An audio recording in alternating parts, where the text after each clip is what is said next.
আসসালামু আলাইকুম রহমতুল্লাহি বারাকাতুহু। তো মুসলমান ভাই, আজ আমি আপনাদের সম্মুখে কয়েকটি হাদিস পরিবেশন করে শোনাবো, বাংলা অনুবাদ। আমি আগের ভিডিওতে সহিহ বুখারী থেকে ঈমান সম্পর্কে কয়েকটি হাদিস শুনিয়েছি।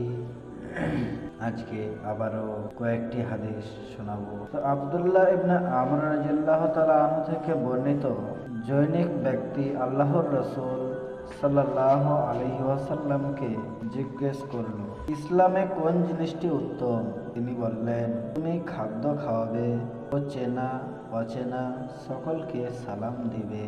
নাম্বার 2, নিজের জন্য যা পছন্দ করা হয় সেটা তার নিজের ভাইয়ের জন্য পছন্দ করা ঈমানের অংশ।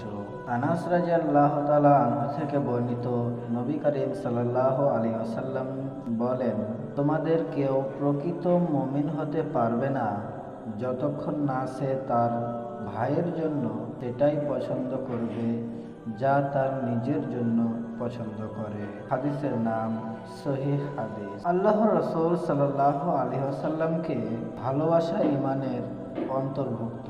আবু হুরায়রা রাদিয়াল্লাহু তাআলা আনহু থেকে বর্ণিত, আল্লাহর রাসূল সাল্লাল্লাহু আলাইহি ওয়াসাল্লাম বলেন, সেই আল্লাহর শপথ যার হাতে আমার প্রাণ, তোমাদের কেউ প্রকৃত মুমিন হতে পারবে না যতক্ষণ না আমি তার নিকট তার পিতা ও সন্তানাদির চেয়ে অধিক ভালোবাসার পাত্র হই। হাদিসের নাম সহিহ হাদিস। আনাস রাদিয়াল্লাহু তাআলা আনহু থেকে বর্ণিত, আল্লাহর রাসূল সাল্লাল্লাহু আলাইহি ওয়াসাল্লাম বলেন, তোমাদের কেউ প্রকৃত মুমিন হতে পারবে না যতক্ষণ না আমি তার নিকট তার পিতা, তার সন্তান ও সব মানুষের অপেক্ষা অধিক প্রিয় পাত্র হই। আনাস রাদিয়াল্লাহু তাআলা আনহু থেকে বর্ণিত, নবী করিম সাল্লাল্লাহু আলাইহি ওয়াসাল্লাম বলে, 3টি গুণ যার মধ্যে আছে সে ঈমানের স্বাদ আস্বাদ করতে পারে। নাম্বার 1, আল্লাহ ও তার রাসূল সাল্লাল্লাহু আলাইহি ওয়াসাল্লাম তার নিকট অন্য সকল কিছু হতে